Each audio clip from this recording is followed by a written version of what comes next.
Bora, galera!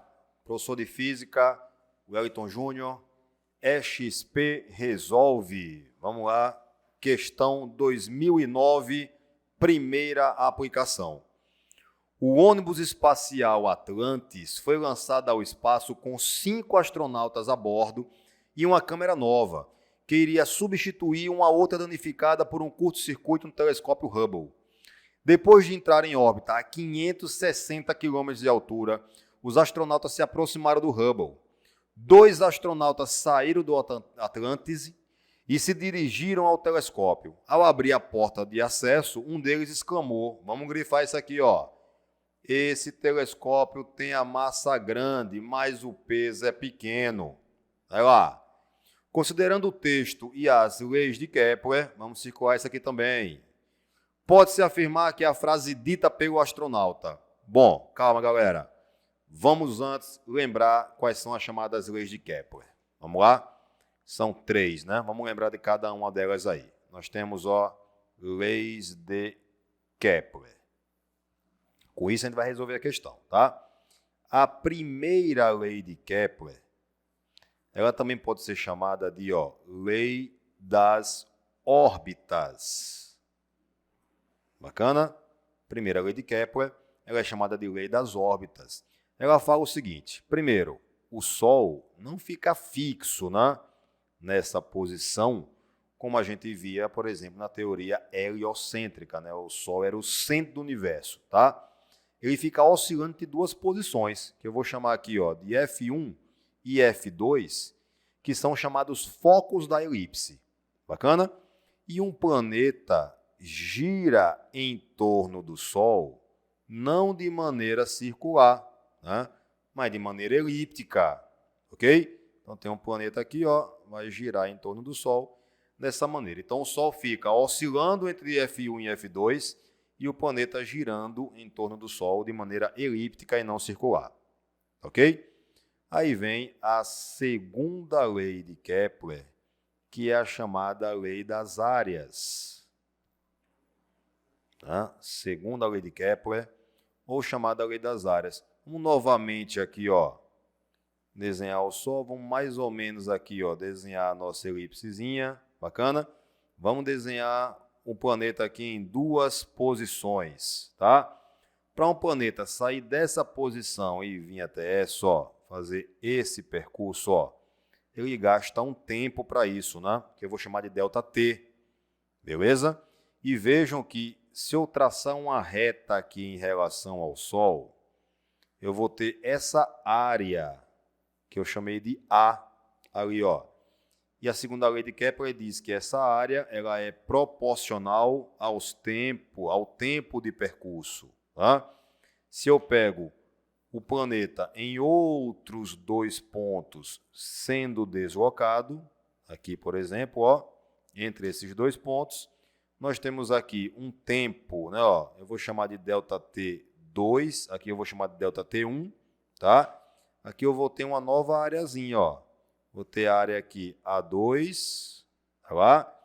Aqui de verde, ó, eu tenho essa área A1, e aí eu posso dizer que essas áreas, novamente, ó, A1 e A2, né? A1 e A2, são proporcionais aos tempos de percurso ΔT1, ΔT2.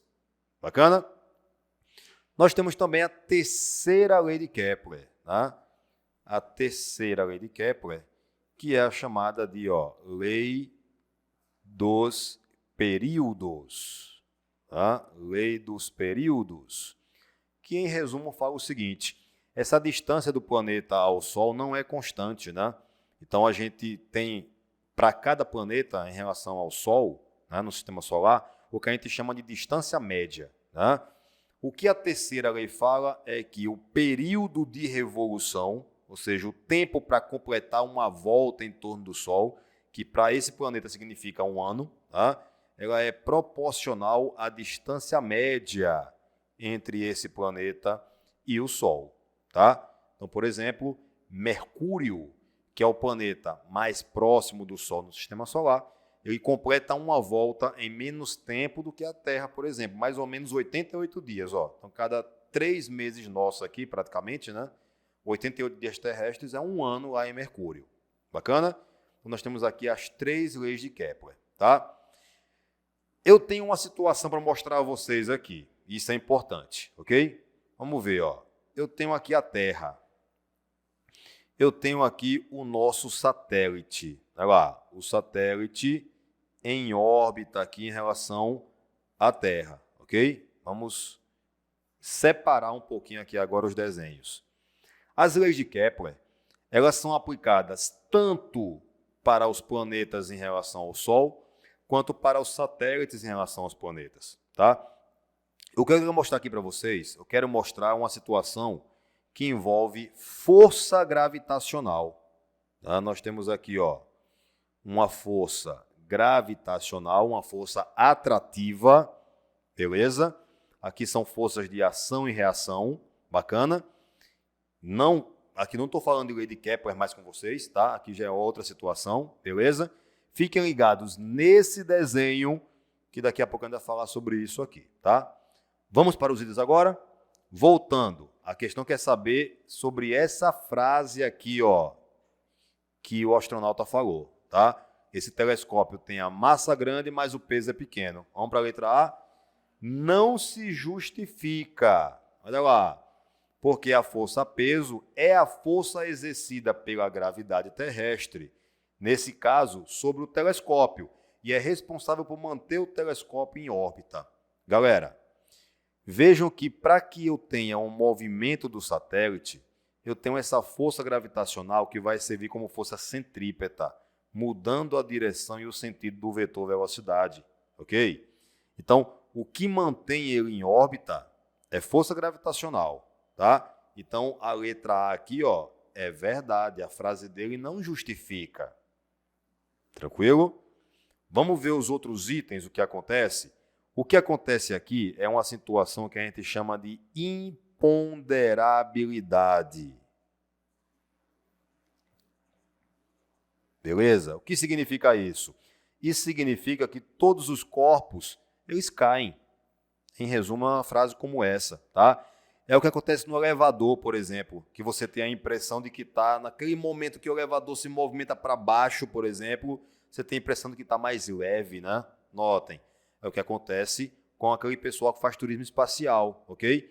Se coloca o avião em uma situação em que todo mundo cai junto, e isso diminui a aceleração da gravidade, ok? Aquela situação de gravidade zero, tá? Ó, esqueçam isso, beleza? Vamos para a letra B. A letra B diz, ó, se justifica. Vejam. Pergunto, a questão está considerando as leis de Kepler, né? Alguma lei de Kepler está falando sobre massa? Alguma lei de Kepler fala sobre isso? Pode ver que não, tá? Então, ó, massa, lei de Kepler, não justifica, tá? Letra C, ó, se justifica. Vejam, ó. E aqui ele volta a falar, ó, massa. Tá vendo? Aqui, ó, letra D, ó, não justifica. Vamos ver. Pois a ação da força-peso implica a ação de uma força de reação contrária, que não existe naquele ambiente. Olha lá. Vou até arriscar aqui, ó. A massa do telescópio poderia ser avaliada simplesmente pelo seu volume. Olha lá, ó. Falso aqui também. Beleza? Ó. Letra E, não se justifica, porque a avaliação da massa e do peso de objetos em órbita tem por base leis de Kepler. Onde é que aqui eu estou falando leis de Kepler com massa, galera? Mais uma vez, ó. Então, letra E, falsa, ok? Confirmando a resposta da questão, letra A. Tranquilo? Então é isso, galera. Valeu, até a próxima. Tchau, tchau.